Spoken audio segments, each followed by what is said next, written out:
నందు సహోదరి సహోదరులారా, ప్రభువైన యేసుక్రీస్తు నామములో హృదయపూర్వక వందనాలండి.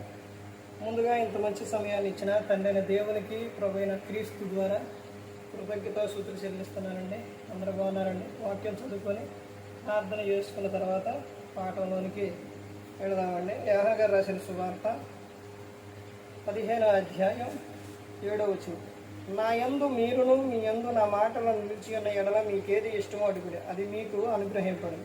మీరు బహుగా ఫలించడం వలన నా తండ్రి మహిమపరచబడును. ఇందువలన మీరు నా శిష్యులగుదురు. ప్రార్థన చేస్తుంది. పరలోకమందున్న మా తండ్రి, పరిశుద్ర ప్రేమ గల తండ్రి, గొప్ప తండ్రి, యెహోవా తండ్రి, మీ ప్రియకుమారుడు యేసుక్రీస్తు ప్రభువు ద్వారా కృతజ్ఞతాస్తుతులు చెల్లిస్తున్నాము నాయన.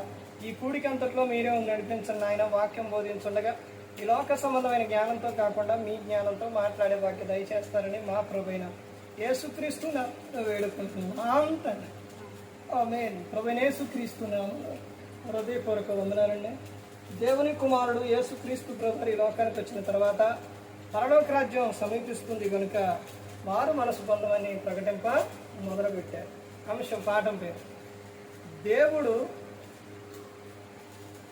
పురుషుణ్ణి స్త్రీని జతపరిచిన తరువాత వారిద్దరూ ఎలా ఉండాలని దేవుడు కోరుకున్నారని అంటే అంశం ఏంటంటే బహుగా ఫలించాలి. ఈ కుటుంబం బహుగా ఫలించాలి. ఇది పాఠం పేరు. కుటుంబం ఎలా ఉండాలంటే బహుగా ఫలించాలి. ఏ ఏ విషయాలనంటే అన్ని విషయాల్లో, మాట విషయాల్లో, ప్రేమ విషయాల్లో, పనుల విషయాల్లో, ఆత్మ సంబంధమైన విషయాల్లో, అన్ని విషయాల్లో మీరు ఏమవ్వాలంటే ఫలించాలి. మీరు బహుగా ఫలించాలి. దేవుడు ప్రేమస్వరూపి కాబట్టి ఆ ప్రేమ యందు నిలిచి ఉంది. దుష్టులకు దూరంగా ఉండు. మీ మధ్య ఎవరుండాలంటే దేవుడు తప్ప ఎవరికి కూడా చోటు ఇవ్వకూడదు. వివాహమైన తర్వాత భర్త భార్యతోని, భార్య భర్తతోనే ఉండాలే కానీ మధ్యలో ఎవరైనా కానీ భర్తకు వేరే అమ్మాయి, భార్యకు వేరే ఆయనతో అలాంటి సంబంధం పెట్టుకుంటే దాన్ని ఏమంటారంటే వ్యభిచారం అంటారు. అది దేవునికి ఇష్టం లేనిది. పురుషుని దేహం మీద అధికారం ఎవరికంటే స్త్రీకే, స్త్రీ దేహం మీద అధికారం ఎవరికంటే పురుషునికే. అందుకని మీరు ఇద్దరు ఏకమై ఉన్నారు కాబట్టి మీరు ఎవరి మాట వినుకోకుండా మిమ్మల్ని వేరుపరిచేవారు ఉంటారు. వారి మాటలు వినుకోకుండా మీరు బహుగా ఫలించాలి, మీరు ఆశీర్వదింపబడాలి అని దేవుడు చెబుతూ ఉన్నారు. ఈ రోజున చూడండి, స్నేహాలు అని అంటూ భర్తకు స్నేహాలు, భార్య గురించి చెప్పటం, కుటుంబ విషయాలు చెప్పటం, కుటుంబంలో చికాకులు, ఇవన్నీ కూడా. భార్యకు స్నేహితులు అంటూ స్త్రీలు నీ భర్త అట్ట, లేకపోతే అట్టుండో ఎట్టుండో, లేకపోతే నీ కుటుంబం అట్ట, ఇది అని చెప్పి ఆమె వాళ్ళ మాట వినటం వలన కుటుంబంలో చికాకులు, గొడవలు వస్తాయి. స్త్రీ ఎక్కువగా వివాహం అయి వచ్చిన తర్వాత భర్త ఇంటికాడే సమస్తం కూడా. మరలా పుట్టిల్లు కాడ నువ్వు నీకు గుర్తు వచ్చినా కానీ ఎప్పుడైనా కానీ చూసి రావాలంటే చూడడమే కానీ మాయమ్మ, మా నాన్న, నా కుటుంబం అని అది అక్కడ ఎక్కువ ఉండదు. నీకు నీ కుటుంబం ఏది అని అంటే అక్కడ ఉన్నన్ని సంవత్సరాలే నీ కుటుంబం. ఎప్పుడైతే ఇప్పుడు వాళ్ళు నిన్ను వేరే అంటే వివాహం ఎందుకు చేశారు? మరలా నువ్వు వాళ్ళ మీద ఆధారపడటానికా? మరలా నువ్వు అక్కడికి వెళ్ళి ఉండడానికా? అస్తమానం నా కుటుంబం, మా ఫ్యామిలీ, మా ఫ్యామిలీ అంటే అది నీ ఫ్యామిలీ కాదు. ఇక నీ ఫ్యామిలీ ఏది అని అంటే నీ భర్త ఫ్యామిలీయే నీది. అర్థమైందంటే వాళ్ళు ఇప్పుడు ఒకవేళ నీకు వివాహం చేయకుండా అక్కడే ఉంటే అది నీకు ఎప్పుడు కూడా నువ్వు నా వాళ్ళు అనుకోవచ్చు. అర్థమైందంటే నా వాళ్ళు అని అంటే ఆ బంధాన్ని తెంపుకోవని కాదు అర్థం ఇక్కడ. అంటే దాని గురించి ఎక్కువగా నువ్వు ఆలోచించడం కానీ, ఎక్కువ మాట్లాడటం కానీ. కీర్తన గ్రంథంలో ఏమని చెప్తారు? శ్రీ ఏమని చెప్తారు? నీ స్వదేశం అంటే నీ స్వదేశము ఇంటిని ఏం చేయాలంట? మరవాలి అని ఉంటుంది. నీకెంత చాలా మంది చూడండి, వివాహం అయిన తర్వాత భర్తే సర్వస్వం, ఆ కుటుంబమే సర్వస్వం. పిల్లలు పుట్టిన తర్వాతే వాళ్లే సర్వస్వం. ఇక వాళ్ళ జీవితం అది. ఇది నీ జీవితం.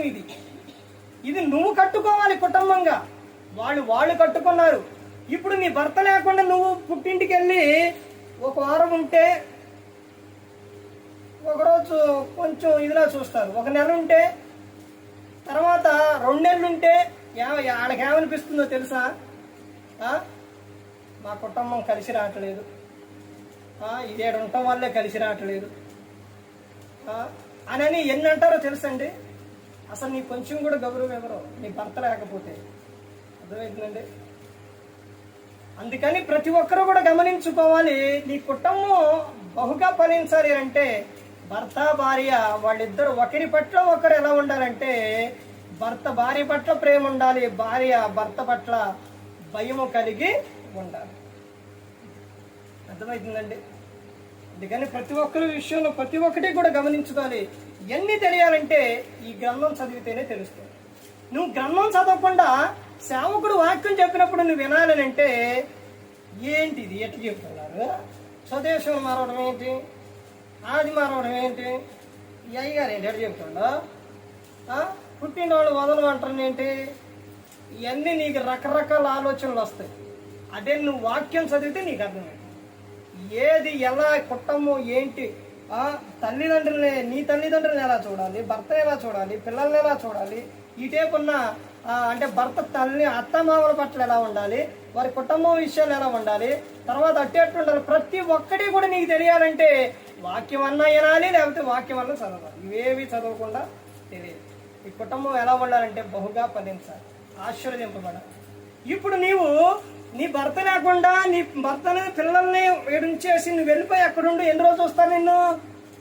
ఎన్ని రోజులు వస్తారండి? నీకు ఏదైనా అవసరమైనా కానీ అమ్మా మరి ఇది కొనుక్కోవాలా, నాన్న ఇది కొనుక్కోవాలి, అది ఎప్పుడు వివాహం కాకముందు ఇస్తారు. వివాహం అయిన తర్వాత అమ్మ లేవమ్మా అడ్జస్ట్ లేవు అంటారు.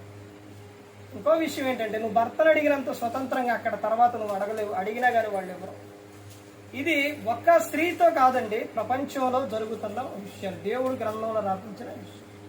అందుకని ప్రతి ఒక్కరూ కూడా గమనించుకోవాలి, నీ కుటుంబం నీవు అభివృద్ధి చెందాలి, బహుగా ఫలించాలి. చూడండి, ఈ రోజున స్త్రీలు వివాహం అయిన తర్వాత నా కుటుంబం ఇది, ఇవన్నీ నాది, నా సొంతం, నా భర్త, నా పిల్లలు, నా పశువులు నాయి, అన్ని మొత్తం నాయి అని చేసుకునే స్త్రీలు ఉన్నారు, సంపాదించుకునే స్త్రీలు ఉన్నారు, జాగ్రత్త పడే స్త్రీలు ఉన్నారు, జ్ఞానం కలిగే స్త్రీలు ఉన్నారు. అదే విధంగా మూర్ఖంగా ప్రవర్తించి అన్ని పోగొట్టుకున్న స్త్రీలు కూడా ఉన్నారు. నువ్వు ఏ స్త్రీవో ఒకసారి ఆలోచించు. నీ కుటుంబం బహుగా ఫలించాలి, ఆశీర్వదింపడాలి. ఆయన ఏమని చెప్తాను, నా యందు మీరును మీ యందు నా మాట నిలిచి ఉన్న ఎడల మీకేది ఇష్టమో అడుగుడే, మీరు బహుగా ఫలించాలి. అలా ఫలించడం వలన నా తండ్రి మహిమపరచబడను, మీరు నా శిష్యులగుతారని యేసుక్రీస్తు ప్రభువారు చెబుతున్నారు. ప్రతి ఒక్కరు గమనించుకోవాలండి, దేవుడు పురుషుణ్ణి స్త్రీని జతపరిచింది ఎందుకంటే వాళ్ళిద్దరు ఏక శరీరమై ఉన్నారు. ఇప్పుడు తల్లిదండ్రుల్ని విడిచిపెట్టి పురుషుడు ఎవరిని హత్తుకుండో అప్పటి వరకు తల్లిదండ్రుల దగ్గర ఉన్న ఆయన ఇప్పుడు ఎవరిని, భార్య వచ్చిన తర్వాత భార్యనే హత్తుకొని ఉన్నారు. అట్టని వాళ్ళని విడిచిపెట్టాలని కాదు, నీ భార్యలో నువ్వు వాళ్ళందరిని విడిచిపెట్టి నీ దగ్గరకు వచ్చింది కాబట్టి, నీతోనే అక్కడ జీవితం కాబట్టి, ఇప్పుడు వాళ్ళతో కాదు కాబట్టి నువ్వు సమస్తం నువ్వే చూసుకోవాలి. అర్థమైందండి? ప్రతి ఒక్కరు గమనించుకోవాలి, ఏ ఒక్కరు కూడా నశించి నరకానికి వెళ్ళిపోకూడదని. యేసుక్రీస్తు ప్రభువారు ఈ లోకానికి వచ్చి మనందరి కోసం సిలువలో తన ప్రాణాన్ని పెట్టి ఉన్నారు. మరి ఈ విధంగా నిలబెట్టి మాట్లాడించిన తండ్రి దేవునికి కృతజ్ఞతాస్తుతులు చెల్లిస్తూ, ఇంతవరకు శ్రద్ధగా ఉన్న మీకు ప్రభు పెట్టిన హృదయపూర్వక వందనాలు చెల్లిస్తూ ఈ మాటలు ముగిస్తున్న అందరికీ వందనాలు.